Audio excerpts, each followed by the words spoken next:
প্রিয় নবম দশম শ্রেণীর শিক্ষার্থীরা এবং যারা এসএসসি পরীক্ষার্থী রয়েছে, আমরা আজকে উচ্চতর গণিতের 8.3 অনুশীলনী 187 পৃষ্ঠার যে উদাহরণ 27 রয়েছে, আমরা এটা নিয়ে আজকে আলোচনা করছি। তো ইতিপূর্বে আগের পার্টগুলো যারা দেখোনি, আমরা ভিডিও নিচে প্লে লিস্টের লিঙ্কগুলো দিয়ে দিই, সেখান থেকে দেখে নেবে। তো এইখানে আমরা সমাধান করছিলাম, যেটা আমরা উদাহরণ 26-এও করেছিলাম। তো এই আসলে জেনারেল ম্যাথের যে ত্রিকোণমিতি, সেইখানে সমাধান কিন্তু অনেক ইজি প্রসেসে হয়ে যায়। ধরো আমাদের একটা সময় এরকম আসলো যে সাইন থিটা সমান হাফ। হ্যাঁ, তখন আমরা এই জায়গাটায় সাইন 30 ডিগ্রি এইভাবে বসিয়ে দিয়ে সাইন সাইন ক্যান্সেল করে থিটার মানটা বের করে ফেলে এইভাবে সমাধান করে ফেলি। কিন্তু এইখানে আমাদের হচ্ছে যে অক্ষ বিবেচনা করতে হয়, চতুর্ভাগ বিবেচনা করে কাজ করতে হয়, যার কারণে একটু কিন্তু ভিন্নভাবে করতে হয়। তো উদাহরণ 27। তো এখানে আমাদের একটা শর্ত দেওয়া আছে যে থিটার মানটা হচ্ছে 0 ডিগ্রির চেয়ে বড়, আর π/2 মানে হচ্ছে 90 ডিগ্রির চেয়ে ছোট। তো এই যে এইটা ছিল আমাদের সমীকরণটা, তাহলে আমরা এই সমীকরণটা তুলে নিই। Sine theta plus cos theta সমান √2। তো এই একই ধরনের অঙ্ক কিন্তু আমরা জেনারেল ম্যাথেও ত্রিকোণমিতিতে করেছি। তো এখানে আমরা জানি যে সমাধানের ক্ষেত্রে যদি স্কোয়ার না থাকে, তাহলে স্কোয়ার নিয়ে আসার ব্যবস্থা করতে হয়। তো এই স্কোয়ার আনতে গেলে দেখো দুই পাশে বর্গ করতে হয়। তবে এই বর্গটা করার আগে আমরা কস থিটাটাকে ওই পাশে ডান পাশে পাঠিয়ে দেব। সাইন থিটা সমান হচ্ছে √2 মাইনাস প্লাস ছিল, এবারে এসে মাইনাস হয়ে গেল। হ্যাঁ, আমি চাইলে কিন্তু সাইন থিটাকে ওই পাশে পাঠাতে পারতাম, যে কোনো একটাকে এই পাশে পাঠিয়ে দিয়ে উভয় পাশে বর্গ করতে হবে। তো এইখানে স্কোয়ার করলে, বর্গ করলে হবে সাইন স্কোয়ার থিটা। আর এটা কিন্তু আলাদাভাবে বর্গ করা যাবে না, এইভাবে ব্র্যাকেট দিয়ে তার উপর এইভাবে স্কোয়ার দিতে হবে। আর পাশে লিখে দিতে হবে যে উভয় পাশে বর্গ করে, বর্গ করে।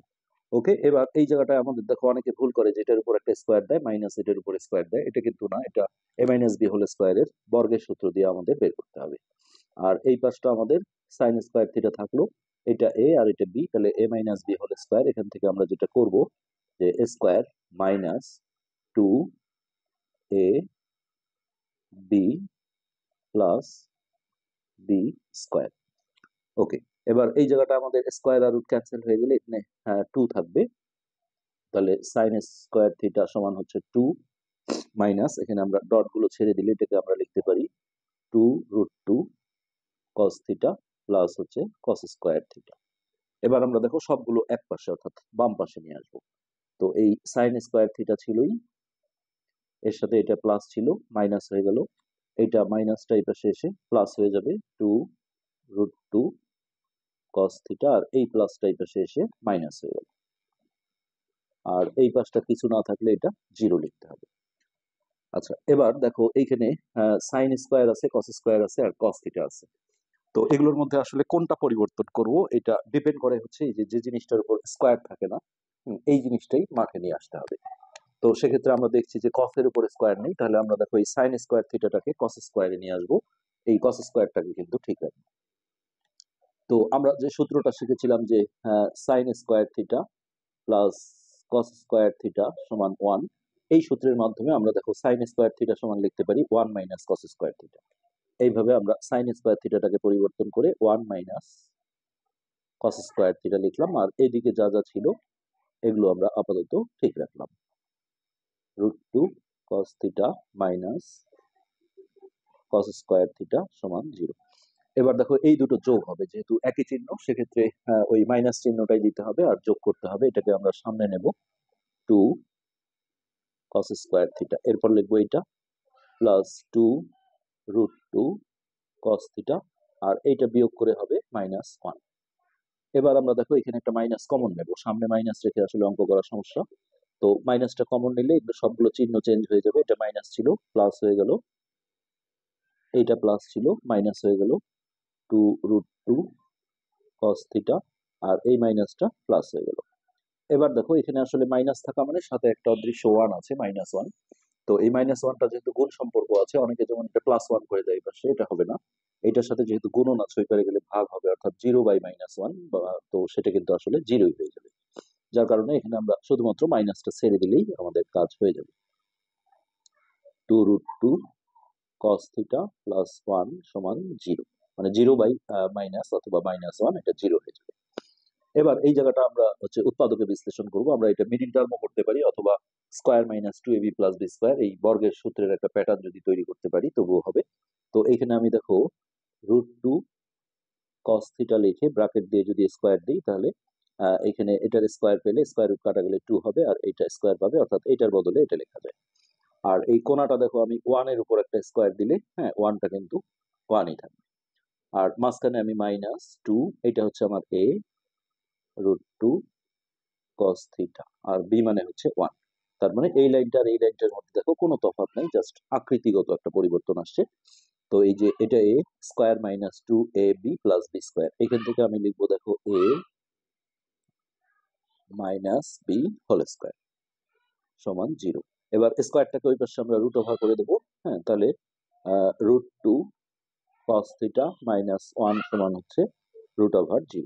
তো 0-র আসলে বর্গমূল করলে এটা 0ই হয়, তাহলে √2 cos থিটা সমান 0টা আমরা আগে লিখি, তাহলে 1টা আমরা রাখি আপাতত, -1 = 0। এরপর -1টা ওই পাশে গিয়ে +1 হয়ে যাবে, অর্থাৎ √2 cos থিটা সমান হচ্ছে 1।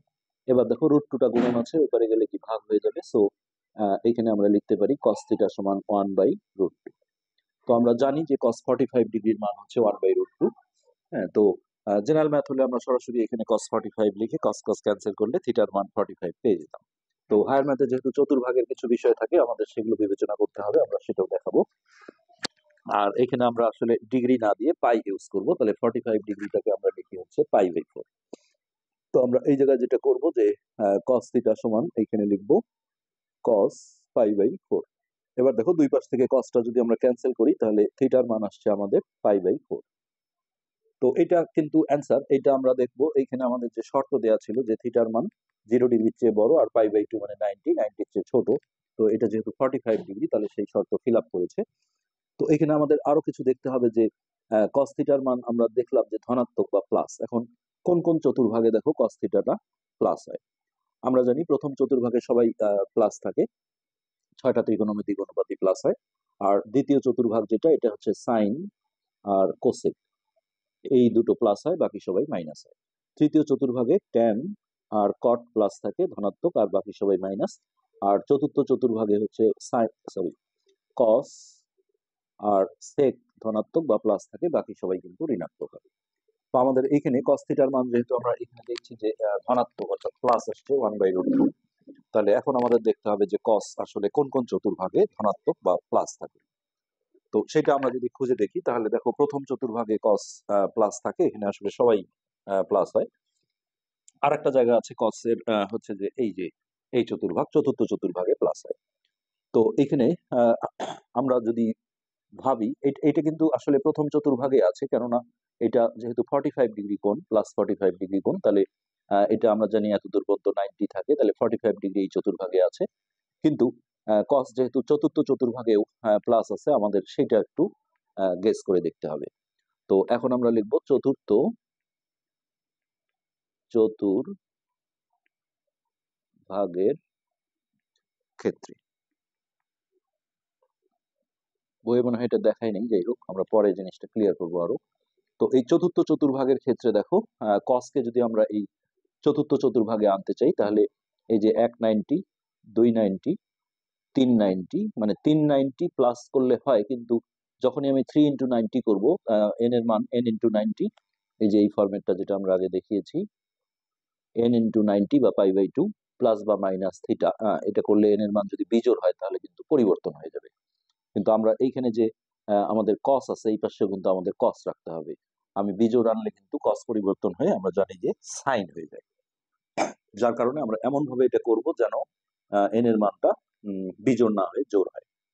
তাহলে দেখো একবার 90, দুইবার, তিনবার, এই 4বার 90 গেলে, 4 যেহেতু আমাদের জোড় সংখ্যা, তাহলে কসটা পরিবর্তন হবে না। আর মাইনাস হচ্ছে থিটা বা একটা সূক্ষ্মকোণ, যদি আমরা এই ফরম্যাট করি তাহলে চতুর্থ চতুর্ভাগে আনা যাবে।